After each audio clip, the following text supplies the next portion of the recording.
Hello friends, welcome to our channel. Here we are going to look at a newly appeared problem, minimum cost to reach every position. In this video, we're going to do 3 solutions. So 2 are based on monotonic stack. Monotonic stack is a very useful and a very powerful method. And another method is dynamic programming. I don't think I need to emphasize the importance of dynamic programming because it's never we can never emphasize it too much, right?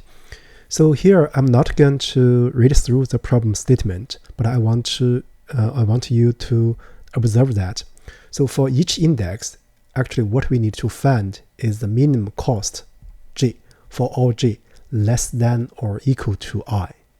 So the reason is the following. So we just need to consider indices g less than or equal to I. Because to arrive at I from a smaller index, we can do swap for free. So this is the one. Another point is that if we consider to first arrive at I by way of a larger index g, then the cost would be at least cost I. The reason is that if we want to reach I from g, so you need to have a cost I, right? So this is the point. So once you realize this observation, actually coding the problem is indeed rather straightforward. You can do O1 in space and O1 in time. It's rather straightforward.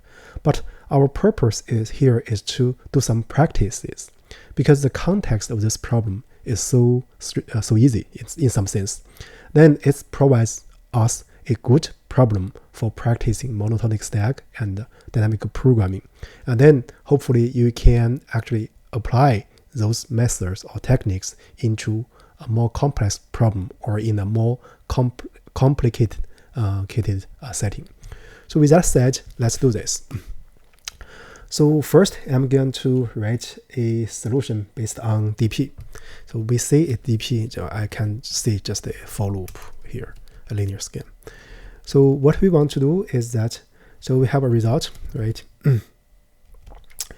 So then, so we can define a mean so far, right? So here we want to find the minimum, so we initialize at positive infinity. And then we are going to iterate. So for I in range length cost. So here we want to find the minimum up to the index I, then we add to the result variable. So what we do is this. So min so far would be the minimum of its previous state, min so far, and cost I, right? And then we just need to do result append min so far, right? And then we just need to return the result. So this will solve the problem itself. Now let me run it. You see we solve it, right? So we submit. Actually, this is sort of optimal in the sense that the space will be O1. So not including the return, right? So the return is O of n. So not including the return. So the time complexity will be O of n. Right, in other words, linear. So this is one version based on DP. You can see it's a DP, or you can see just the I linear scan and then record the minimum so far. So this is the one way of sorting.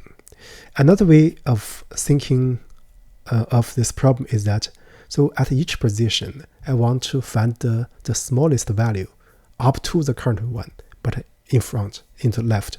So this is actually exactly suiting the monotonic stack way. So for teaching purpose, I'm going to write 2 versions of solutions. The first version will be with some redundancy, and the second one will be a little bit shorter. So here the guiding principle is the following. So if you want to control something, you need to understand the details. Therefore, for the first version of monotonic stack, I'm going to trying to understand the details. So here I'm going to change this one to be version v1, right? So first I'm going to initialize a result.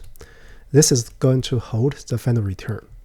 Then I'm going to initialize a stack, and then I'm going to do iteration. So basically for I in range length cost. So first, if not stack, for example, if you are looking at the first element, then up to this element and towards the left, the minimum would be itself. Then what we do? So we do stack append cost I. The stack will store the indices because the values can be the same, but the indices must be different. So the result will append cost I. So in other words, the top element in the stack. So this is the one. Another case, if the stack is not empty, so then we are going to do this. While stack and stack the top element. If the top element of the corresponding cost is greater than or equal to the current cost at I. Notice that here this relation is very important. Greater than or equal to. Even if it's equal, I need to still pop it out. So I'm going to do stack pop. Right. So then after this while loop, there are two possibilities. One is the stack. So let me comment. So this is monotonic stack while loop condition, or just a while loop, right? So you can add a parenthesis here. So let me adjust the values. So here we pop. Then there are two possibilities. One is the stack is not null. Then we know the top element in the stack must be the smallest one. Otherwise, the stack not the top, the first element. So then, otherwise, the stack is not empty. Let me restate. If the stack is empty, it means that the current element at cost I is the smallest. We just need to append the result with the current cost. Otherwise, if the stack is not empty, and then all the elements in the stack will be strictly less than the current cost, and then the first element in the stack will be the smallest one, right? Let me write it down. If not stack, so then it means that the current one is the smallest one. So what we do is result append cost I. And otherwise, what we do, so we append stack at 0, because this corresponds to a monotonic increasing stack, right? Because once it's greater than the current element, then it will be popped out. And then if you think it as a loop, you are going to look at this pattern. So this is the one. So no matter what, we are going to do this. We are going to do stack.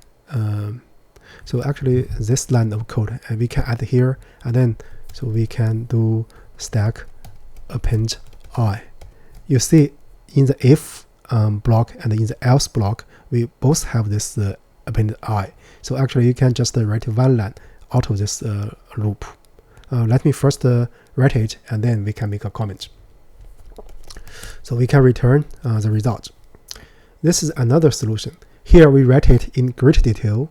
The reason or the purpose is to digest the ideas or the details. So now let's run it. It's wrong. Let's see what's the problem. So here, let's see cost I, and let me see. Let me check the code. So we have result, right? We have stack. Then for I in this one, if not stack, we are going to stack append I, so cost I. Then while stack and cost stack -1 is greater than or equal to this one, we do pop. Then if not stack, we are going to do this. And then we're going to do this. And let's see, stack append I cost. So here we cannot add stack 0. We need to add the cost. That's the confusion. So now let me see. it should be okay. Yeah, it passes the 2 test cases. Now let's look at generic case. Yeah, it passes the generic cases. So let me copy this one and make a remark. So I'm going to change this one to be version V1, V2, right? So this one, V2 revised. Let me first test it, then change the name. So here, actually, because we have this one, we can delete that. And then we shift this to here, right? So now let's directly submit that. Yeah, it passes all the cases. We can call this one V2 revise. But this way of writing still with some redundancy. Now let me copy this one and write another one, a slightly shorter one, as the second version of monotonic stack. So here we have this one, the same, and then actually we don't need, let me just delete this one. So then we directly check, right? So so while stack and with this condition, so we are going to do this, and then afterwards, so what do we do? So we shift back, right? And then we always add this one. So in other words, when I look at this index, and then we check what's the stack state and the current top element with respect to the comparison of the current cost. And then if it were greater than or equal to, we pop. And then we consider adding append the result and then add the current index to the stack. Notice that the stack is storing the indices. The result append the cost. The reason we use indices in the stack is that for elements in the cost, they might be the same, right? So that's one consideration. So now let's test it. So I can directly run this, submit that. Yeah, it passes all the cases. So actually, you can always see the print. So I, right, and the stack state, and then the corresponding value. So let's see. We can see we have the stack. Let me print some more information. Info is cost I for I in stack. Let's not use I. Cost J for J in stack, right? So let's also print out this information. Yeah, so for the first question, right, when I equals 0, so no left, so you get this information. When I equals 1, so it's still 0 because no smaller than 3. When it's 2, so the smaller one will be 3, so that's you put. When this is 1, no smaller than 1, so all popped, it will be empty. When you are 3, so you should have 1. When you have 2, you should also have 1. That's right? So let me comment this out. Yeah, I guess up to now we finished the coding. Let me come back to the beginning and give a quick summary. So first, we solved the easy question with the hard way. So we provided 2 monotonic stack solutions and also a DP solutions. So that's one comment. The second comment is that I believe that if we want to control something, we need to understand the details. That's the motivation for doing this video with 3 solutions. With that said, I guess that's it for the current video. Thank you for watching.